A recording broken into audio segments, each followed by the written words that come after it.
We don't condone the use of any illegal substance or any illegal activity. This video is intended for instructional and educational purpose only. Watch at your own risk. Viewer discretion is advised. 10, 9, 8, 7, 6, 5, 4, 3, 2, 1, 0.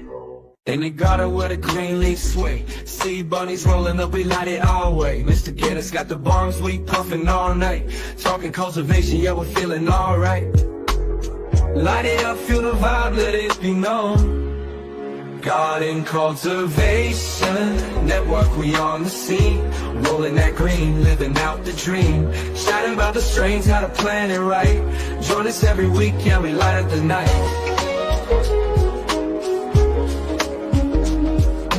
Wednesday to Friday, we keep it alive. Cannabis talks, everybody's feeling high. Sharing secrets of the grow, it's a sacred art. In this cultivation game, you gotta play your part. Keep it real, keep it tight, watch the plants grow. Garden Cultivation Network, we on the scene. Rolling that green, living out the dream. Chatting about the strains, how to plan it right. Join us every week, yeah, we light up the night. Happy Wednesday. Yes. Happy Wednesday it is. Thank God, halfway through the week. Yeah, it's been more than halfway. Because my kids have no school Friday, so it's PA day. So tomorrow is the last day for the weekend for us. Nice. Yeah. I had a PA day today. No work. You did. So I'd like to say I had a lazy day, but I only had a partial lazy day, but that's okay. I did some shit today. Yeah. I got some stuff done. And that's always good. And here we are. We're here to enjoy our wonderful Wednesday night interviews with. Yes. So thank you everyone for joining us. Last week we had Dawn from the Can. So if you missed that episode, like I did, because unfortunately I wasn't here, you could always go back and rewatch it, or you could head on over to Spotify under Garden Cultivation Network. Yes. We'll have to make sure that we tell our guest today that it's not just him that you skip usually. Because in the past, every time he's been on, I think you've been away that day. So it's not just him that you skip, it's others too. Yes. So we got a badass show today. We got our buddy Grambo. Yes. He is here to hang out. Grambo in the house. Hour. And he's been on a few times. So, I mean, it's really not an interview anymore. I mean, it's just three homies chilling, shooting the shit. So if anybody in the chat has questions for Grambo, feel free to pop them in there and we'll try to get them answered as best as we can. And I know his chats are out of hand sometimes. His chats are just, they are flowing. So sometimes comments might get missed over there because they're super, super fast and he's got hundreds of people. So if you got questions, here's a place to do it. That's right. Here's the place to do it. But I'm ready. Are you ready? I am ready. Let's get this show started. Here we go.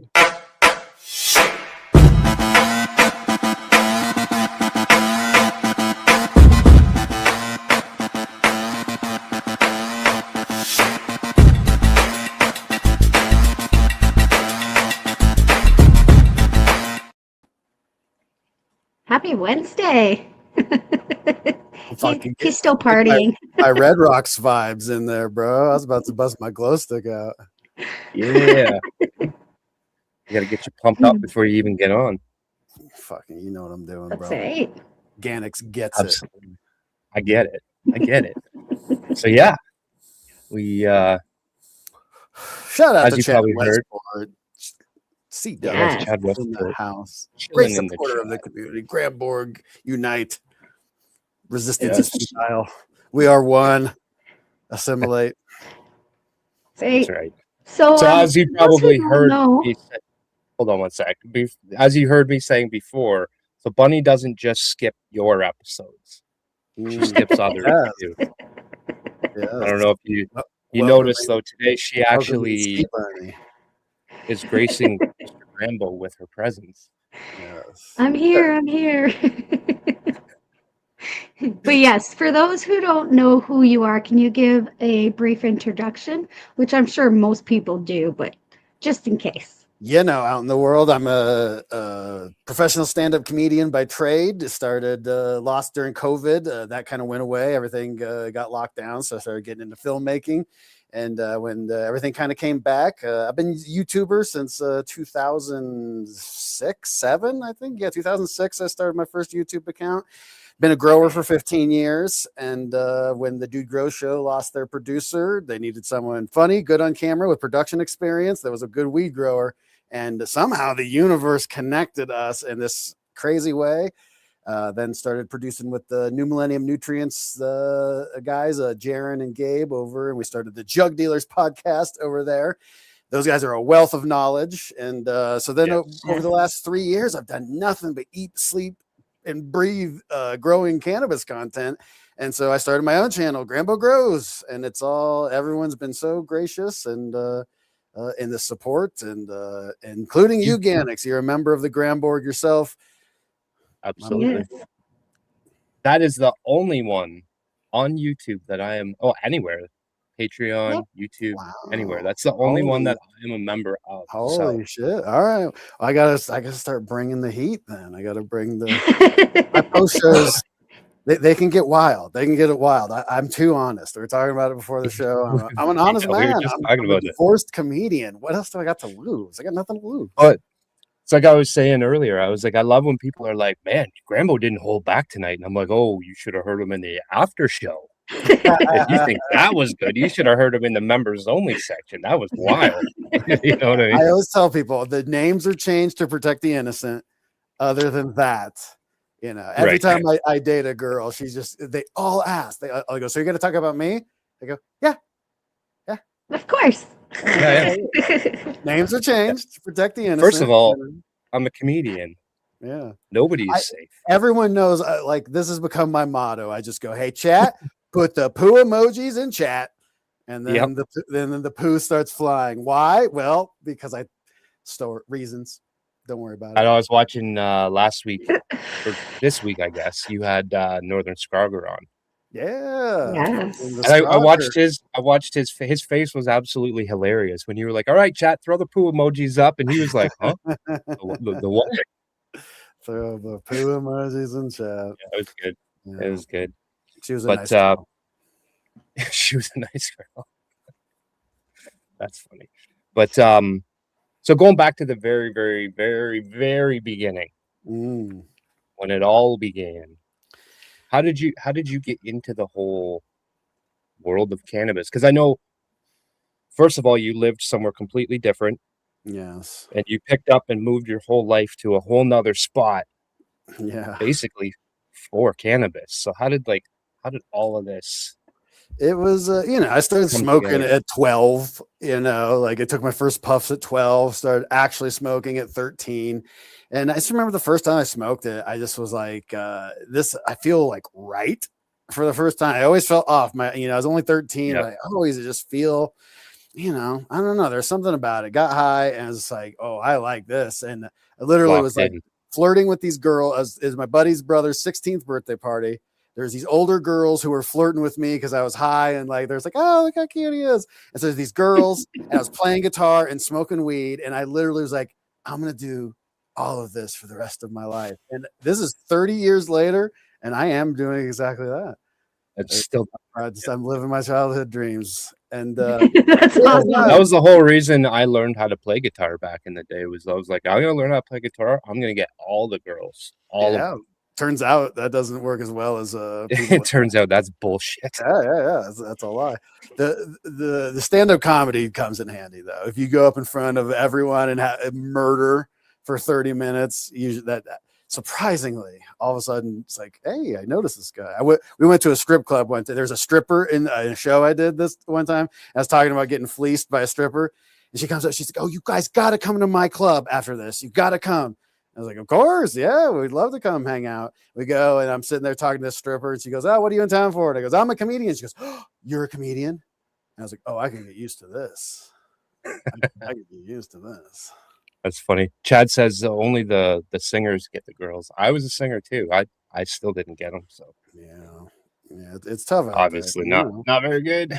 It's one of the things, certain kinds of music, certain genres, and definitely the cannabis thing. The number one thing, women come up to me all the time. And then one of the first things out of my mouth, like, oh my God, my boyfriend loves you. And I go, yeah. I'm very big amongst the boyfriend demographic. Yes. Yes. Yeah, very big with the boyfriend demographic, and I make a wonderful friend. You know what I mean? Yes. So yeah, no, I was in with this family that best friends since I was 2 years old. They were a cannabis family. The parents were cannabis, it was just all that. And so they introduced me into growing. So anytime that like they'd go to, hey, the family's going to Hawaii, I'm the only trusted, been friends since we were 2 years old. And so they're like, all right, Josh, you can watch it. So they started teaching me how to they grew aeroponically back in those days in the mid 90s. And it was, crazy. So it was always high stakes. It's like, I don't want to kill this guy's crop, back when that really meant it. You never want to lose a crop, but definitely when it's like back in 1997 dollars, right? It was big. So that was your first introduction into growing cannabis, was aeroponics?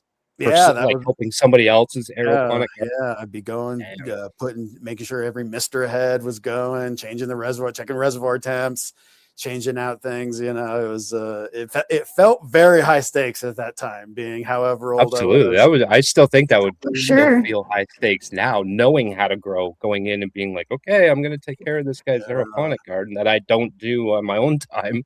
And, but that gave me the roots then. And I was always a part of a network of, Des Moines, Iowa, where I'm from, originally the home of Slipknot. For anyone, they have an album titled Iowa. They're from my hometown. I would say I know them, they don't know me. It's not one of those. Maybe Corey would. There's a lot of groups like that around here too. I know them, but they definitely don't know who the hell I am. And so I had a bunch of friends, and everyone was kind of growing. And we all had our little hustles, our little flips. This guy knows this guy, and I know these guys, and things would happen back in the legacy market days. And so I just watched each of my friends. It was like a network of dudes, and it's like busted. And I saw the writing on the wall. And my buddy was such a notorious grower and got pinched so hard 3 times. They effed up on the third one. He got a lawyer that got him out of it. And it was this giant court case. And he ends up like, they effed up and didn't process something right. And so he ends up getting off. He beat the 3 strikes thing, and he was going to go down hard. He goes from like about to go do like 30 years to then off scot-free. And he's like, holy shit. So he's like, I'm out. I'm going to Colorado. This is 2012. They just had legalized. He's like, I'm leaving. I'm going to go start, doing that thing over there. And then it was going great. That was back when things were very profitable. And so he lives here for a year, and I came out and visit every couple months because I loved it here. I was just obsessed with Denver. And then he just was like, hey, I got this new house that I'm turning into a grow, and I need like people to live there and like be a family upstairs and growers downstairs. And, my girlfriend at the time was like, fuck it, we can move to Denver. And so we're like, cannabis refugees. We're like, I'm going to get popped. It's going to happen. And she's like, I don't want you to ever go to jail. Let's leave. Let's get the hell out of here. She'd introduce me to like her family. This is Josh. He's never been to jail. Hey. That's the world of Midwest cannabis. Everyone's been popped, and somehow I was clean. I saw the writing on the wall. My buddy goes to Denver. He's like, bro, I grow legally. They're giving out 99 plant counts to anybody that wants it, So I show up, and so and that sounds pretty appetizing when you're in a place where you're worried about. Des Moines, Iowa. I can't afford nothing, and somehow I'm going to move to one of the most expensive cities in America and have free rent for a year. And all I have to do is just learn how to grow the best weed possible. And so in that 15 months, I went to cannabis college. I just learned everything. I listened to every podcast, read every book. I was on every forum, and I just became obsessed with it. And I got to Colorado, and immediately like he'd have his grow room and I'd have mine. And then the weed would go wherever it would go. And, there'd be the A weed and the B weed, and people would be like, bro, that bee weed is the fireweed. And it's like, oh, that was Grambo's bud. And so I just made my my bones as like, I'm going to grow the best thing. And it was all dry and cure. The only thing any of us did differently, it's like, bro, you guys suck at dry and curing. And I mastered that back end of you know, and so because you can literally destroy an entire grow with one mistake in the dry. One mistake. Garbage. I outed myself at a dispensary. I didn't want anyone to know I was growing. I was bud tending. I was telling this customer, I was like, yeah, it's all about the dry and cure. This other bud tender like walked up and he says, oh, you're a grower, huh? Like, oh shit. I'm outed. I'm Batman. Yeah. Like, so is that something that's frowned upon? Like when you were back in the day working in dispensaries and stuff like that, being a grower, like, is that... you know, it was still those days, you know, so people that rely on me are then going to other places. You know, allegedly my brother Tosh, you know, he was a frisky devil, that guy. And so he knew a lot of people, and, you know, you wanted to just keep your nose clean. You didn't want anybody to know or ruffle any feathers or, you know. Yeah. I'm still like that, honestly. Like when I go out in public and stuff like that, and for some reason the topic comes up, I still don't just like blurt out that I'm a grower. You know what I mean? Like it's super legal here. No. We're allowed to do it. Yeah. Recreationally. You don't need a license for it. But I'm still, unless I'm in that atmosphere, you know, like there's times where I'll go to the grocery store after trimming all day and I just reek like a weed farm. And like, if you know, you know. You don't smell like you just smoked a joint. You smell like you just rolled around in flour for the last. Yeah, we use the lines. You smell like raw marijuana. Right. Yeah, there's a big difference. So sometimes I give it away myself, but I still don't go out blurting it out to everybody in public. So yeah, but if people with a keen eye, it's easy to spot a grower. Boy, that guy takes 2 hits off a joint and just passes it, and then lights another grower. Yeah, exactly. And they're this big around, you know what I mean? Yeah. So, yeah, no, that's cool. That's cool. So how long after you moved to Colorado then did you get hooked up with Dude Grows? Well, it's like a beaver building a dam. You know, you might just have this drive to pick up a stick and you don't even know why you're doing it, you know? As soon as I got to Colorado, like, you know, I knew I'd been playing hockey, had a back injury back in the early aughts. They were just like, oh, you can take medication or you have back surgery. I was like, well, I'll take medication, you know. I started taking a shitload of Vicodin and fucking, you know, they would just throw it at you. You'd have to sign a contract saying, I swear I won't sell it. I had a doctor one time tell me, he's like, yeah, we don't care if you take 1,000,000 pills, just don't sell it. It's like, damn, doc, really awfully honest, you know. And that was back when that was a thing in America, especially, and I imagine it was a thing up there as well. There's just the mills. It was pretty bad here too for a while. Now it's almost like they won't give anything to anybody because they think everybody's an addict now. It's like, I had kidney surgery. Literally, I'm 3 hours out of surgery. 3 hours out of surgery, and they're like, "Nah, I think we're good on pain medication." I was like, "Are you fucking shitting me?" I was like, "I'm not. Don't treat me like a drug seeker." I was like, "You just put things inside of my person hours ago. I'm not vibing, dog." Yeah. Like, it's crazy now. Like you said, they used to just throw it at you. Nowadays, like you literally have to be dying in order to get something. Yeah, there's got to be they got to do a happy medium. They got to find the medium ground there. It's harsh. But when I moved to Colorado, that was the thing that got me clean off that new world, new start. And as soon as I got clean, I was just like, I'm going to stop growing for like production. You know, the money's out of it. You know, this is 2017-ish. You know, the money's just going to grow for me. And I'm going to start doing stand-up comedy. And within months of getting clean, I was back to like growing the best herb on earth. You know, it was great. And then I'm doing comedy, having a blast. And then when COVID happened, I switched over from comedy into filmmaking. Like the other comics were running. There's this thing. Shout out to my buddy. You'll probably know of this guy. His name's Zach Moss. He hasn't broke yet, but he's gonna break. He's like one of the great comedians of Denver. Sam Talent is a great comedian from Denver. You see him on Kill Tony, see him on Rogan. Like that's our buddy Sam. Like Sam made it. We Yeah. knew Sam was made it. Zach That's cool. Moss is the next one to pop out of here. And he ran this thing called the Phone It In film competition. Had to be shot on a cell phone, edited at home. And I thought that seemed really fair. I was like, oh yeah, you know. Yeah, that's one of those things. It's like anybody can do. Yeah, I've never.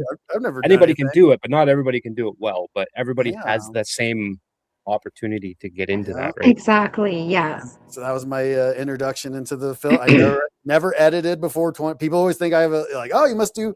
Like, I didn't start editing until 2021. You know, like it was crazy. It was post COVID. I was learning all this shit in 2019, 2020, and when comedy got taken away, I started making films and I started winning. I finished 4th in my first one, finished 2nd in the next one, then won the next one, then won the next one. Nice. Congratulations.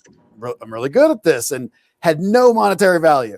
And I became a master of Adobe Premiere and I was doing live streams all over COVID for no people, but I became a master of OBS and setting up all these different scenes and creating all this shit, and studied filmmaking and lenses, and I studied storytelling. I wanted to be a filmmaker. I wanted to make movies.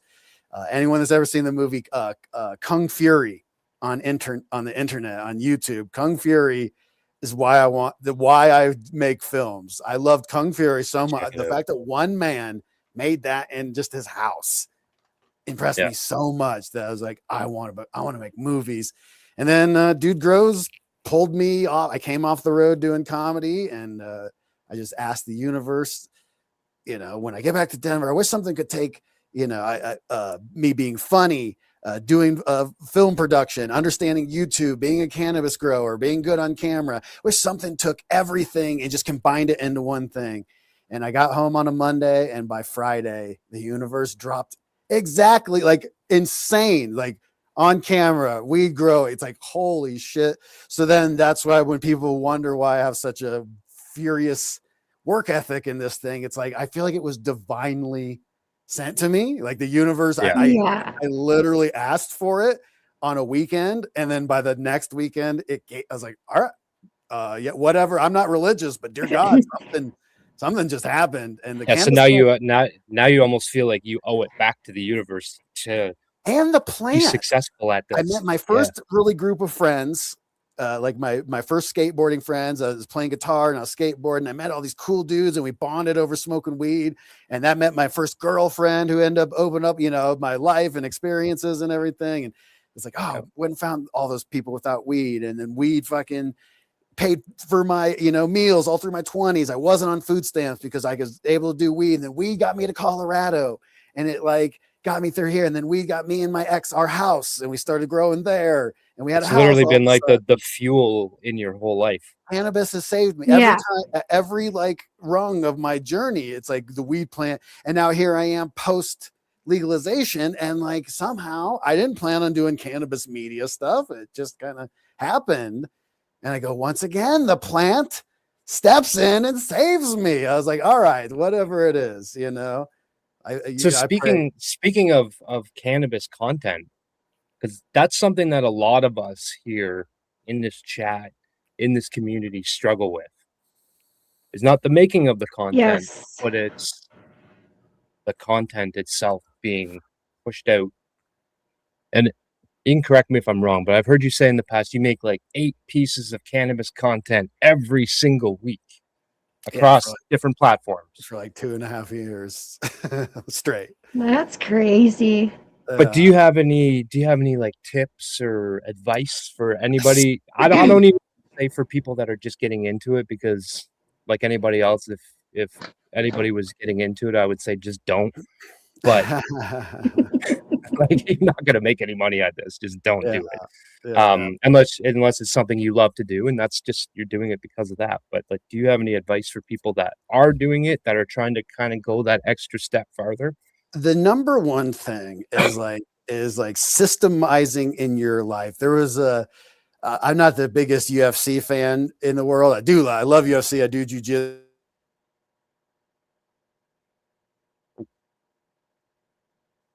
Did he freeze on your end too? Yeah. No, the big he jiu-jitsu down. Oh, you're back. You were frozen. The internet jiu-jitsu'd me there. You know. Yeah. And so I grew just after this Khabib Nurmagomedov quote, he just goes, man who has discipline don't need willpower. He's like, how do you get the willpower? Like, I have no willpower. Man with discipline have no willpower, and I was like, that's discipline. And so it's systemizing. I always give this quote, back when I was living in Des Moines, Iowa, I started at this gym. And it was this old fucking man, like an old, like teaching Rocky. He's like, you're gonna shit lightning and come fucking mayonnaise, whatever the fuck. I don't know what the quote is. And he's, yeah, big dumb animal, rock. It was like that guy. He ran this gym. And I sign up for the gym. And he goes, can I give you a piece of advice? And I was like, of course. He goes, you know what the hardest exercise in this building is? Opening the front door. And I agree with that. I was like, yes, sir. 100%. Like, I literally was just like, understood. Like, that was the most profound shit I've ever heard. Once you open the front door of the gym and you go in, you quickly, you'll get into the rhythm, you warm up, and you might even finish up and you go, hey, that was great. I feel great. What a great idea that was that I went there. And just through doing it. The first time you go to the gym, that you're just not going to love that. But week in, week out, every day, every other day, I'm just going, I'm going. And you just open that front door. And so literally pressing record is the hardest part of content creation. If you just do it, that's the hardest part. Then you go on YouTube and you watch vidIQ and you watch Think Media and you watch Nate Black, and you'll watch, the art of storytelling, Scotty Real, ladies and gentlemen, the bakery boss himself. Yes. Yeah. What up? I had to come get high. Gotta come get high. Absolutely. I'm guarding the weed. Up in here. So yeah, we just finished the Dude Grows live here just a little bit ago. We do every Wednesday, 4:20 p.m. Colorado time. What is that? So 6:20 East Coast time. And we just wrapped that up. And the guy you guys asked is like, could you do it on Wednesday? And I was like, what time? I was like, yeah, I finished the live, can edit all the post-show stuff, get it uploaded. Well, I know Wednesdays are busy for you because every time you come on, it's like, I'm going to be at the bakery. I know you're going to be at the bakery, but that's why I have you can. It's the permanent on-air sign right there. Little cameo from Scotty Real. Yeah, I love Scotty. Yeah, Scotty is he's the one that put me on. I walked through the door and he knew me. I've been DGC since like episode 11, like legit, like weird coincidence of like me end up sitting in this chair is that I was like a hardcore day one fan. I don't know how the fuck it happened. And through no effort on my part, I just would post in the community. I'd post comments just like you guys. And I really wouldn't even do that because I was black, legacy market sort of stuff. Yeah. I kind of was a lurker. I really wasn't posting in the forums. I wasn't on the website. I was just lurking. Yeah. But, I couldn't help making funny memes and just contributing here and there. And so, Scotty knew of me, but they really took a chance on me. They're like, you could do all that. And I was like, I guarantee I can do all of that and more. And then somehow fucking it worked. It works though, That's man. awesome. Like for anybody that's watched the Dude Grow show, I mean, we see it week in and week out working well. So except you guys, I don't know what it is. You guys just all mesh very, very well together. You guys are all very different. Very, very different. Exactly. And I think that's what makes it so unique. Yeah. Yeah. We we all mesh, we're all very different, but then our overlap is that we're very driven to, do whatever we can, like just to spread the plant. And if we could, it's like being in a band. It's like the point of being in a band is to make the music. And if no one listens to the music, I still glad we made it, And so it's kind of the same thing. 100%. We are in this cannabis game. We Scott for real, like is one of the better growers like in the world. Like my buddy, extract seller Kyle ran some of his hash. In fact, I have it right here. It's a Scotty's stash. Nice. And it's the guava emergency. And they made these over the top things for the DGC Cup last year.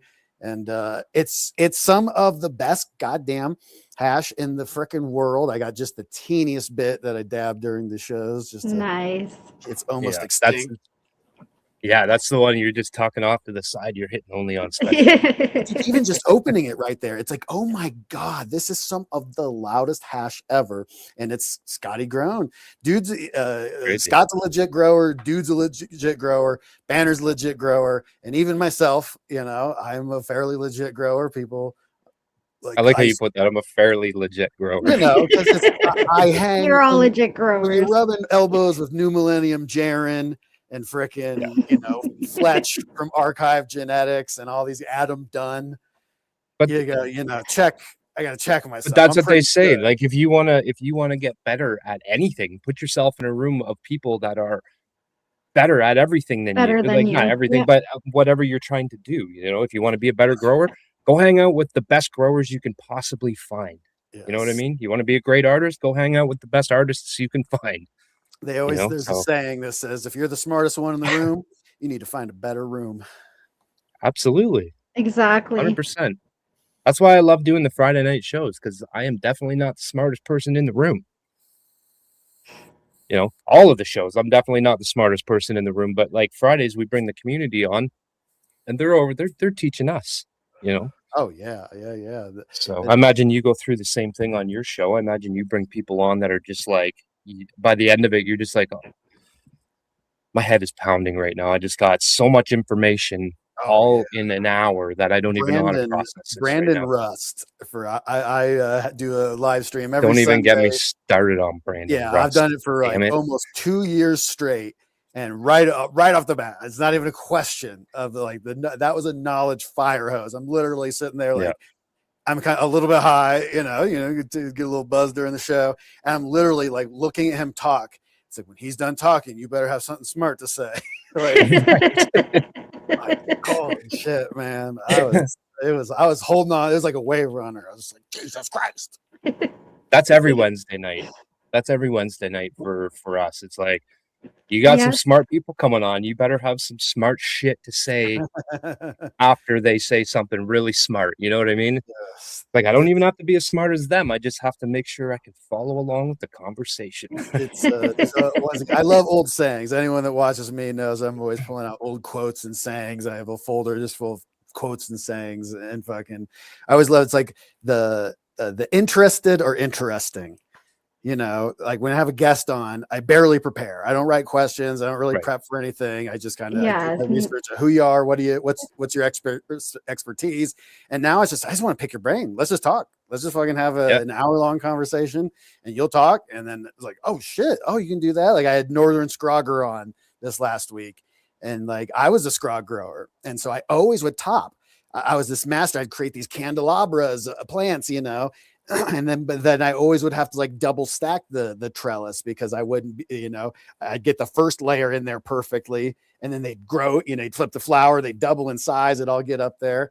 And so, you know, I'm talking with him, and he's just like, you don't top the scrogs. The best scrogs, you just bend it over maybe one top just to get the atypical out there and branch it out a little bit. And he starts, holy shit, I've been growing in cocoa for 17 years. And all right, I just learned something, and now I can't wait for my next grow. I'm going to top one time, and my heart's going to be palpitating. I'm going to be scared.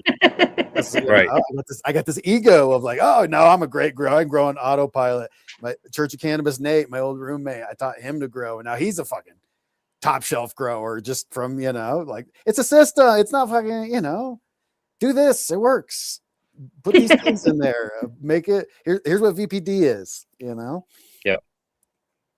Now, is that something that you follow, VPD? Like, is that something that you focus on when you're growing?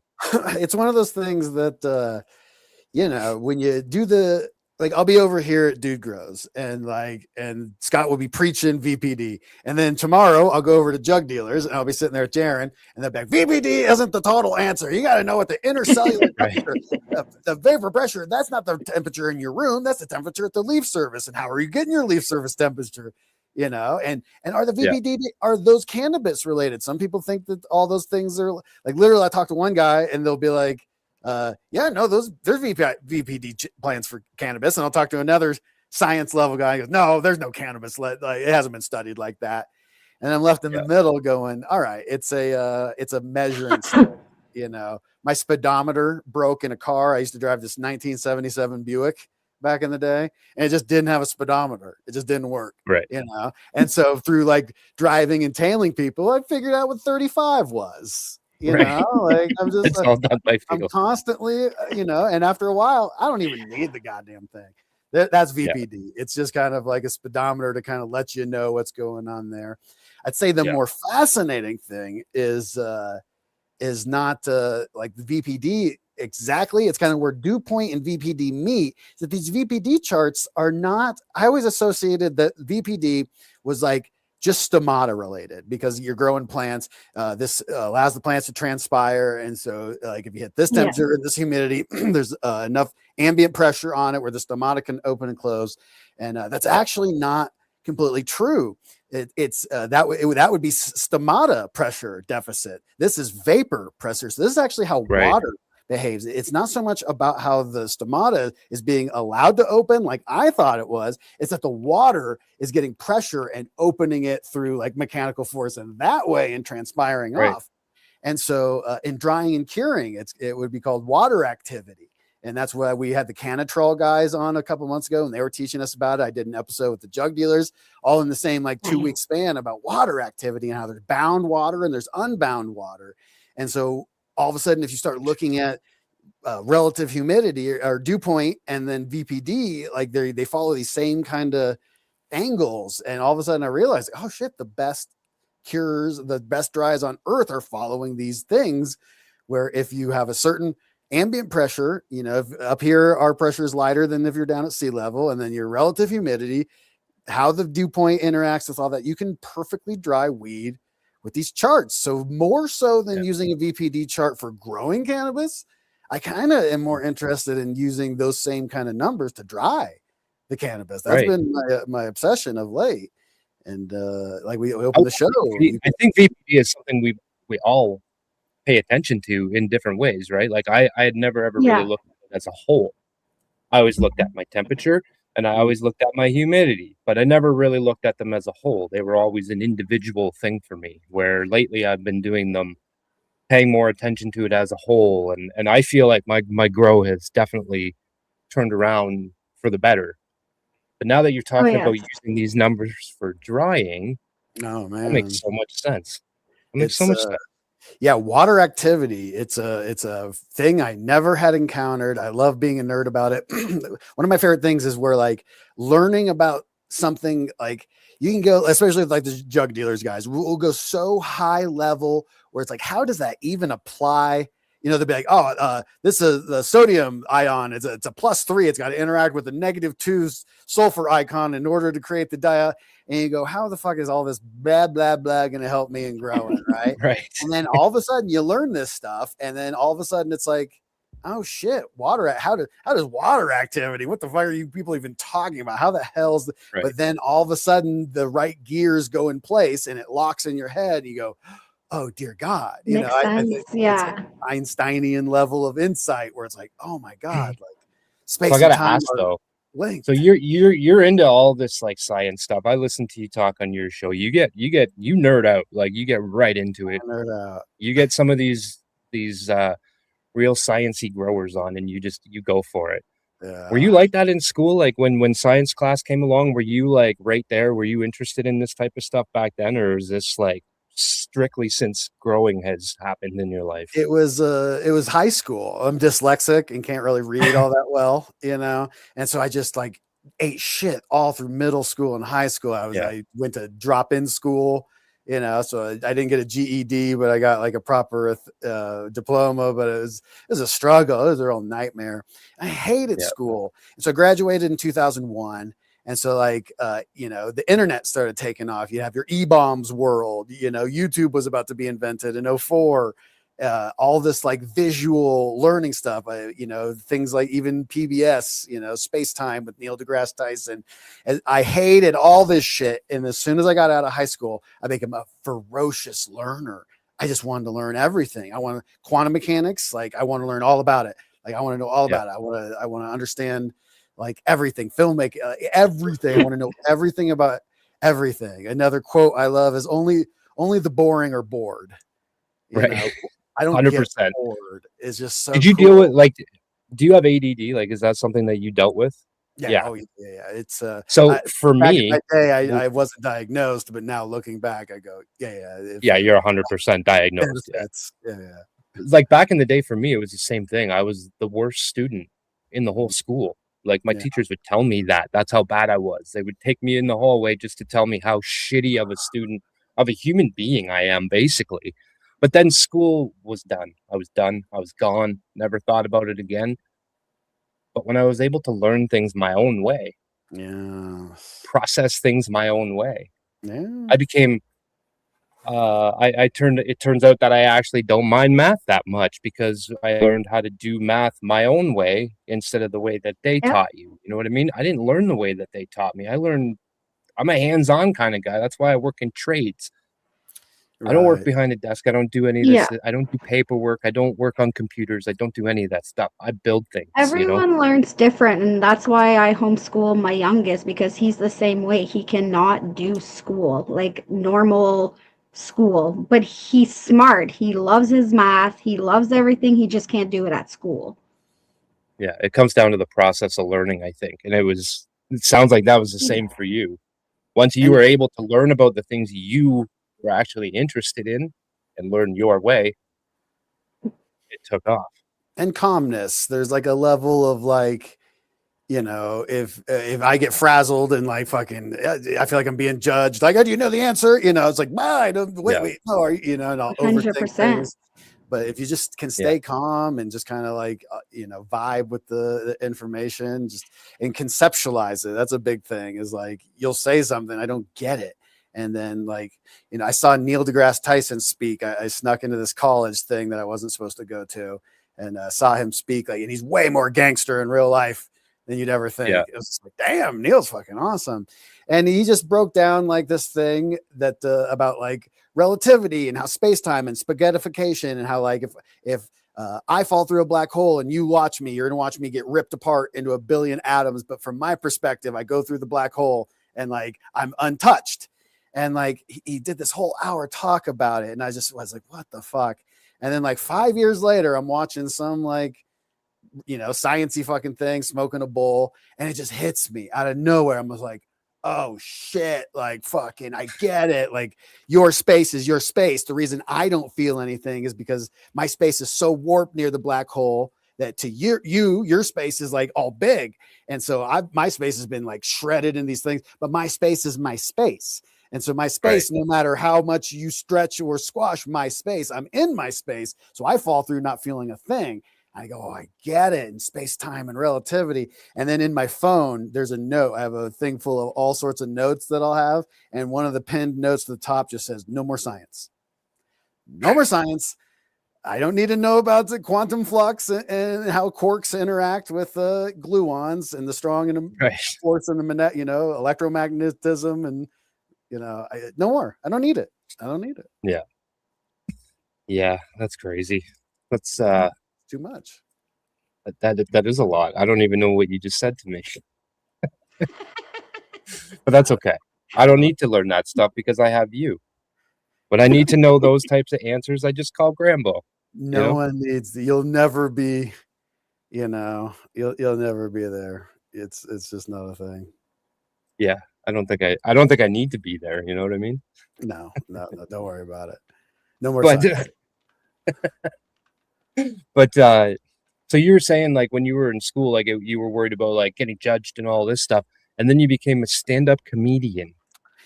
Yeah. One guy standing in front of hundreds, if not thousands of people, being judged by all of them.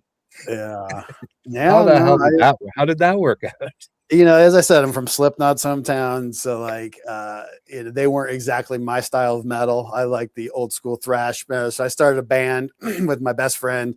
Once again, the guy that got me growing, the friend from 2 years old. And we started a band together and we just would fucking push each other just to get better and better at guitar. Like, oh, he learned something, I got to learn something. And we had this nuclear arms race of guitar for like 12 years, and started a band, and just watching Slipknot grow. It's like you'd see them in a bar the size of the bakery, you know, these fucking 11 assholes in these masks. And then they went off on Ozfest 99, and they just never came home. And I watched them go from like this bar band of just like a bunch of schmucks, and now they're like to grow to one of the biggest bands in the history of the genre. It's like, holy crap. So it really impressed upon me that you can do things in this world. If you have the artistic flair for certain things, you know, you can do it. And so I started being in bands early in life, and just always played shows. And but if you would ask me deep in my heart, ever since I was probably 4 years old, it's one of my earliest memories, probably 4 years old. If you would ask me what I wanted to be when I grew up, it would have been a stand-up comedian. I saw stand-up and a Playboy like the same like month, and I had the same reaction to both. I go, I don't know why I like this, but I like this. Right. And so I just knew I wanted women. I want to tell jokes on stage and then have scantily clad women interact with my person. Right. So I thought you were going to take that a totally different way. You were never one to be, how can I say that? Quiet. Like you were always spoken. You weren't scared. You were probably the one who would go in front of the class. And when I originally got married, before the wedding, I was talking with my future mother-in-law, now my ex-mother-in-law. And I told her, I was like, I feel like you think I'm crazy. And she's like, why do you think I'm crazy? I was like, because I have two gears: quietly listening introspectively, and then raving cult leader. Right. I have two gears. I will sit there saying nothing, observing like, this is all fascinating, and I'm taking this all in, and I'll say nothing for hours. Or I fucking quantum flux. Oh my God, you guys don't even believe this. Self-correcting code is the craziest thing ever. And it's like, and then, you know, I'll get into metaphysics and crazy, and I'm just like, dude, what the fuck? Who is this guy? Are you okay? And so I have those two gears, and so I just have weaponized gear 2. So I literally sit there like a monk, and I go, oh, it's the time for the Garden Cultivation Network. Literally, I'm sitting there editing, and phone goes off. Oh, all right. I go to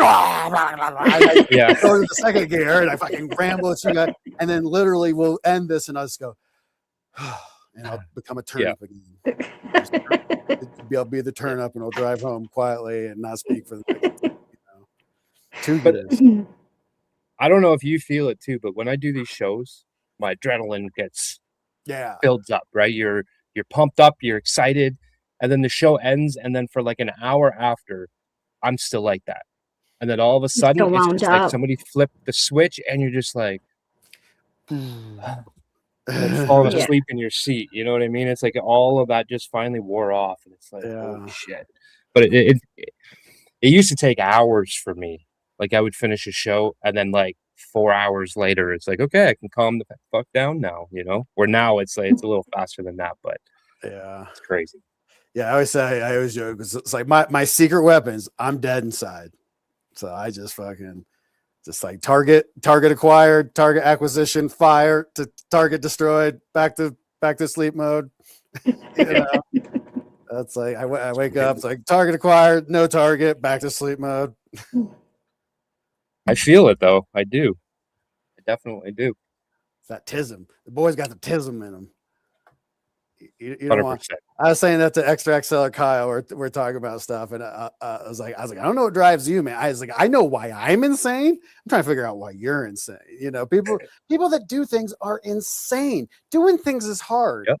And no, my buddy sent me this video of Rage Against the Machine's first ever show in public, and they're like playing, and there's like people like just walking past, no one gives a fuck, and they're just like murdering it, you know. And like one of the craziest live bands ever. Yeah. I texted him. I was like, it's funny how it's like no one cares until people care, and then once people care, everyone cares. The damnedest thing. So Conan O'Brien, definitely weird. He had this thing he said on Comedy Advice. He's like, everyone's trying to be loud. Everyone's trying to get the most attention. He goes, what you like? This guy's over here with a fucking tuba. Blah, blah, blah. This guy's playing guitar. Blah, blah, blah. He's like, I'm sitting there with my little triangle going ding, ding, ding, ding. And after years and years and years of just dinging on my triangle, one day the right person goes, what the fuck? Why do I just keep hearing this dinging? What is this fucking dinging? Someone who's doing the dinging? And then they go, fucking you. And then you're there, you know, and you put the years in. So like I was to be on camera and to produce things, like I did this every day for years. And then the opportunity presented itself and I go, I'm fucking ready. Put me in the game, coach. This is what I was born to do. Talk and grow with people that are smart. I love talking to smart people. I love telling jokes. I love growing weed, smoking. Got my terp pen today. A pen with nothing but terps in it. Just pure terps. Ooh. And what's it taste like? This is a lemon tree. It's a very kind of lemon limey sort of gasoline. I love like the lemon G. I would equate it. It's kind of like a lemon G sort of where it's like the putrid sort of stuff. I don't really fuck with like the upbeat hazy kind of lemon flavors. Right. If you get down in that dirty, funky, rotten lemon area, I love that. So yeah, Kyle. So crazy that how cannabis smells do that, eh? Like we listen to people all the time and they're like, it smells like a baby took a shit on 3-year-old gym socks that were left in the dumpster juice for another 3 years. Cat piss. And I love it. It's like, what? If you walked by that dumpster in real life and it wasn't weed, you would be like, oh my God, that is the worst thing I've ever smelled in my life. But when it's weed, we love it. You know what I mean? I don't know why that is. I heard a guy that was a perfume maker. He was like one of the top aromaticists of the world, you know, and he talked about how like the secret to great perfume is having just a certain amount of putrid in it. Right. And like at listening to that, it didn't quite make sense. I was like, what? Why would that make that? And then I was thinking about cannabis and I go, oh, that's interesting because we don't want it. If it just tasted like dumpster grease, you just would lick dumpster grease. You don't want literally that. It's the fact that it tastes like weed. It's like, it's, you know, it's the meme of like all weed tastes different, but it all tastes like weed. And so it's like we want it to taste like weed, but then we want these slight nuances that maybe even someone that's just smoking might not even be able to pick up. But as someone that's been a connoisseur for decades and maybe decades plus, fucking, you find those notes where it's just like, oh, the back end of this, it's that, oh, I get it, you know. And some people don't have good olfactory senses. Like Scott worked in a lot of ozone. He used to use ozone to cleaning and stuff, and it fucked up his olfactory system. So he doesn't really care much about flavor and stuff. He's more about effect. Whereas I don't give a fuck about effect. It'll all get you high. Just, you know, smoke more. It'll get you, keep going. I want weed that tastes good. I like weed that smells. When I walk into a room, I want people to go, holy shit, what did you bring?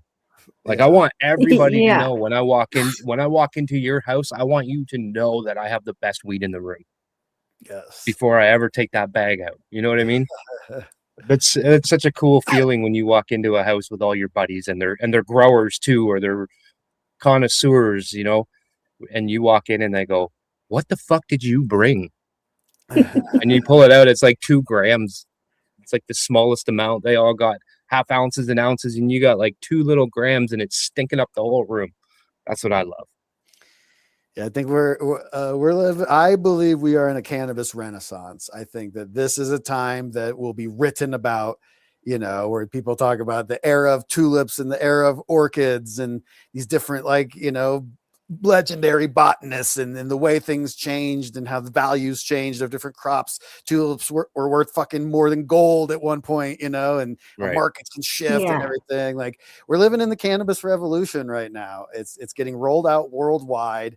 We are the generation that's figuring out how to deal with this. It has been bumpy at best, you know. It's and it's fairly especially stable. For you guys, especially for the US, man. Like you guys have been up and down like crazy over the last couple of years. As an American, I gotta say, we know what it is, baby.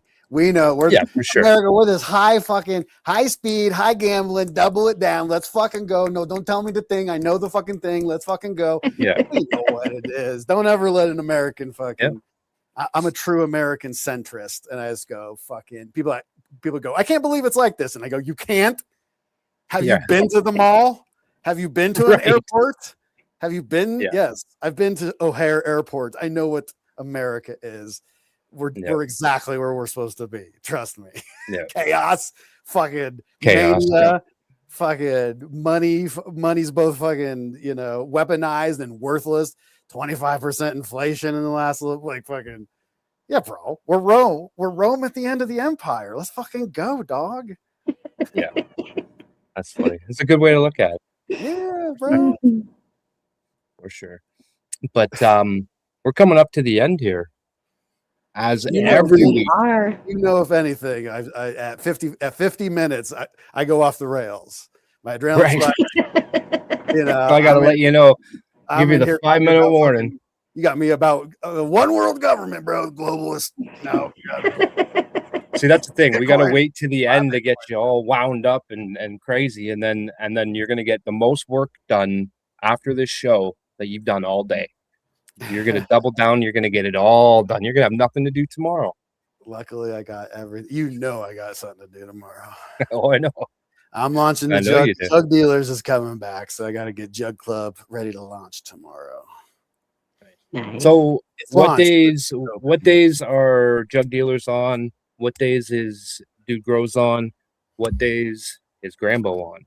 So it starts with Dude Grows has 2 channels. They got the Dude Grows show, and then there's the DGC Grow Talk. And so the DGC Grow Talk is 8 to 12 minute pieces of content that's just straight grow talk, no news, no culture, no nothing, just straight up, nitrogen, silica, whatever the topic is. 12 minutes of hardcore that.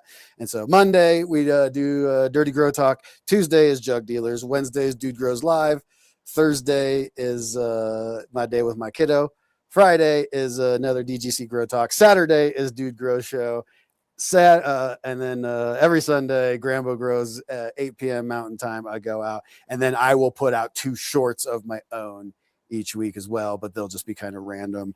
And since I had the failed kidney stone operation here, I had surgery that failed. You rarely hear someone go, "Yeah, I had failed surgery." Yeah, those words don't sound good.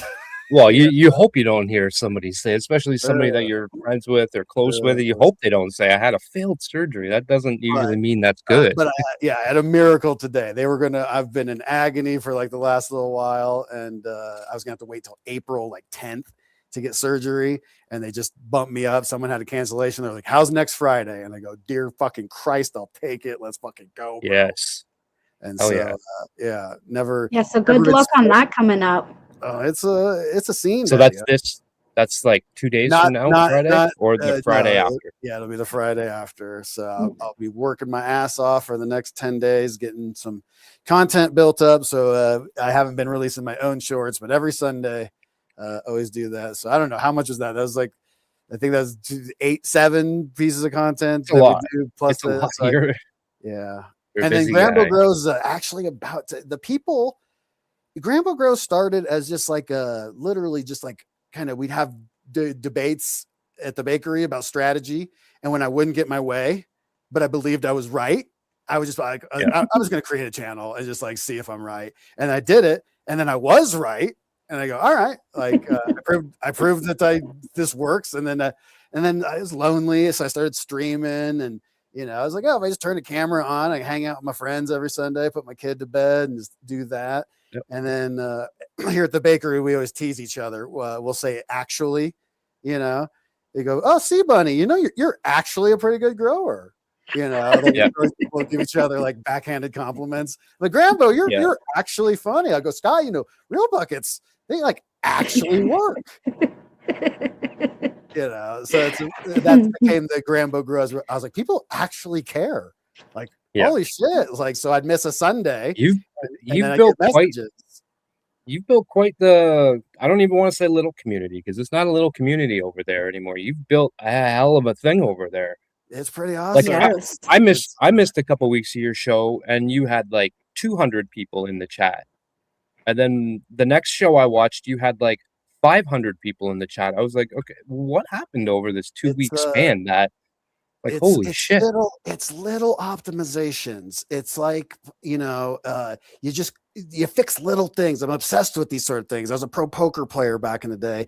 I love science. I love music. It's all these interplays. It's like, what I'd ask you, like someone would be like, what makes an engine work? And I go, a fucking million different things working in like one little twist here, one little twist here. And so then just like, as I noticed that people cared, I put a lot of effort into other people's stuff. I was like, let me start putting a little bit more effort in here. And the cannabis, I Trojan horse you with my personality. I put a Trojan horse of cannabis out there. And then you're like, oh, let me click on this video. I can learn something about it. And I Trojan horse me in there. And my big inspiration is that like, I've gone from nothing twice in my life. And like, I was doing comedy one time and this kid was like, he's like, bro, when did you get it all figured out? And I was like, I seem like I have it figured out. Like, oh, I was like, that's funny. You look at me like I have it figured out. And that other people don't have it. But I started just realizing like, oh, like there is like no thing, there's no, like no one really knows what they're doing. You're just doing your best. And so I've just kind of made it my mission to make people realize, like this guy told me one time, he's like, if I can do it, you always hear this thing, if I can do it, you can do it. And I thought that was just like motivational horse shit. Something people said, until I rised up a little bit. And then someone was asking me for advice. And I go, bro, I was on food stamps 3 years ago. I lived on an air mattress for 2.5 years. I was penniless and broke beyond penniless. I had nothing, everything was fucked. And I built my way out of it. And I was like, if I can do it, you can do it. And I had a huge realization. I was like, oh, that wasn't motivational horse shit. All those successful people saying that they struggled with shit and they couldn't do it. And if they did it, you can do it. They were being serious. And so that's become like kind of my mission is I Trojan horse you with cannabis. And then I try to just make people realize like, dude, the economy's fucked and politics is fucked and everything's fucked. And here's the thing. When a plane's going down, you got to put your gas mask on before you can help others. And the best way to lift all tides, you raise the tide to lift all ships, man. If we can all focus on like helping our neighbor, like don't look on Instagram and Facebook and like, oh, I hate this person because they do XYZ. Look at the person right next to you and go, our kids are the same age. We go to the same libraries. We like the same movies. We root for the same sports team. Those things are what change the world, man.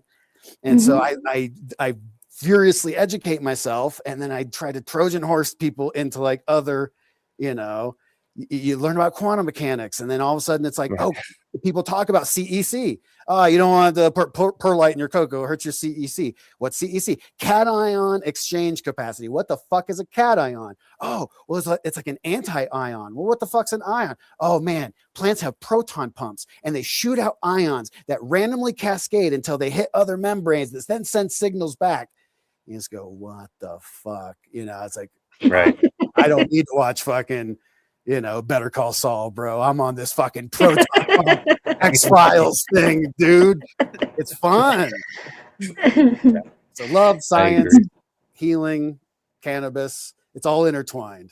And so that's what I preach in my world. And I get enthusiastic, I'm dead inside. It feels good. Your passion definitely shows through. Like you're funny. Sure. You do all these things, but at the end of the day, your passion, I think, is what really shows through everything else above and beyond. Because if you didn't have passion for it, you would do a show about quantum mechanics. Yeah. I used to freelance. You're passionate about you know what I'm saying? Like at the end of the day, your cannabis passion definitely shines 100%. Through. Shout out to everyone in chat. We fucking see you guys. 100%. You are the reason that we do this mania. I've talked about 100%. The past. I work for I freelance. I work for different YouTube channels back in the day. And the communities are just raw. I work for a sleep education company, and it's like the hate. Fuck you. You don't know about sleep. What? Jesus Christ. Chill out, man. So the community is it's glorious. These people, they actually care. They're all great. They actually do. they're all struggling with things just like we've struggled with things. And they inspire me to keep going. I inspire them to level up. You know, I love you guys. I love seeing you guys do it up there. I love all the community. The hardest part's hitting record and you guys do it. Like I don't respect success. You tell me like, oh, I got all these numbers. I go, that's cool. You told me like you put in the work. Yeah. And now I'm fucking impressed. You got to put the work in. Good job. It's tough. And like we talked earlier about accounts being shut down or whatever. Like I know Dude Grow Show they were massive at one point. Then they lost their account. Then they had to rebuild. And then they were giant again. And then they lost their account and then had to rebuild again. You know, and it's super frustrating. Very, very discouraging. And for some reason, we all just keep coming back and doing it. You know, Doug Stanhope has a quote about like loving comedy. Because I actually love this. You know? You actually love it. Doug Stanhope has a quote. We all quote each other in comedy all the time. He said, I could probably see quitting comedy. I don't think I could ever quit comedians. Comedians are this, like when you're a comedian and you meet other comedians, it's like, oh my God, another autistic maniac who fucking goes city to city telling ha-has. You know, like you get me, bro, you know? So it's like, I could quit comedy, but I couldn't quit comedians. I could quit, you know, doing cannabis content and do something else, but I couldn't quit the community between the Discords, the YouTubes. There's a growing audience over on Twitch, all you nuts over on Rumble, you know, fucking this community is awesome. And love you guys, everyone in chat. We see you and you affect us. Everybody turned 100%. Up for you tonight, buddy. Everybody turned up. So it's the Gram fam. We absolutely. I want to find this. You know, there's some guy in Thailand whose name's Gram fam. I'm gonna find him. If you know Gram fam, you send him my way because he's gonna be my mascot. Gram fam. Right. That's awesome. Hell yeah. But man, we appreciate you coming by, hanging out. We know you're super busy on Wednesdays. So we appreciate you taking the time to hang out with the Canadian, the Canadian cannabis mafia up there. I'm glad you know that. I'm glad you know. I've said it in the past many, many times that you are an honorary Canadian. And you know, you drove a Zamboni, and it really honestly doesn't get much more Canadian than that. And the only thing that maybe would have made that more Canadian is if you were driving that Zamboni while drinking a Tim Hortons coffee. Well, every winter I proudly don my toque. You know, I know what it is. He even said it right. He did. I look cute. That's funny. I've had this conversation a few times where people are like, "No, dude, it's a beanie," and I'm like, "No, this one's a toque." Yes. See, it folds. Where I call the ones that are just like those. They have no fold. That's a beanie to me. The other ones are a toque. If it's got a ball on the top and you folded it, it's a toque. And you can tie it under your chin when it's windy as fuck. Sometimes you can. Yeah, those ones are great because then you can run marathons in your toque and they don't fall off. So, but yeah, man, we appreciate you coming by, hanging out, and we'll let you go for the evening, and let you do your do whatever you got to do to wrap up your night. I'll throw it out there. Subscribe to this channel. God damn it. We get shadow banned. People would be like, oh, you didn't put out a video this week. And go, no, I did put out a video this week. If things get age gated, when they get the shadow ban, hit and subscribe is important for every channel. But in cannabis specifically, you log into YouTube, it just shows you videos. So a lot of your favorite content creators, you don't even subscribe because YouTube just serves it to you. If it doesn't serve it to you, then you forget that it exists. But if you hit that subscribe button, it actually still will get served to you. So not just Grambo Grows, not just Garden Cultivation, but all your favorite cannabis creators. All of us. Smoke that like button, subscribe if you vibe. See that share button? Roll this video up and pass it to a friend because sharing is caring. My name's Josh Grambo. This has been Garden Cultivation Network, and we'll see you on Tuesday. Yeah. All right, brother. It was great to hang out with you. It was good to see you again. We're gonna have to clip that for a short because that was badass. And we'll talk to you soon. Great way to end the show. Later, you guys. All right. Have yourself a good great rest night. of your week, and we'll talk to you soon, buddy. Yes. Later. What a great show. Yes. It was. Always flies by. Fun guy to hang out with. My face hurts always after. My stomach hurts. He's always making us laugh. He's super knowledgeable. And so definitely check out all of the channels. So Grambo on Sundays, yes. Sundays, Then 10 the p.m. Jug Eastern Standard Dealer Time. and Dude Grows Show. yes. He's a busy guy. I don't know how he does it. I mean, we could probably spend our whole week watching content that Grambo's made and not have any time to watch anything else. So he's got a lot of it out there. So it's very, very, very impressive that he can do all this. Because I have a hard time putting out like 3 pieces of content a week, you know. So the fact that he can do that 8 times is pretty awesome. So, but next week we got a pretty cool have show. We do. We have Tanner Stewart from Stewart Farms coming on. Yes. And he specializes in CBD wellness products, bath bombs, lotions, different salves, I've stuff been like that. excited for this episode, having just made my own THC bath bomb. So I'm excited to touch base and to learn more. And they're a Canadian company, I believe. They are a Canadian company. They are a legitimate Canadian company. Yeah. And they supply different dispensaries and different other different businesses. So it's gonna be cool to sit down and talk with him. He's a grower as well. Like they grow all their own product for all of their other products that they make. So it'll be it's gonna be really cool to sit down and talk to him and learn all about that, because there's a lot of things that there's a lot of things that this plant are really, really, really, really, really good for. So I love learning all the different things, and yeah, it's gonna be a fun episode. I'm excited. Until then, we will see you on Friday, where we do Show Your Grow for all of the new subscribers. Every Friday, you could come up on the show and show your grow from 9 to 11. And yeah, it's always a fun time. It's more laid back, and you're all welcome. Yes. So you just click the link and come on up. And yeah, till then, peace out. Have a great night.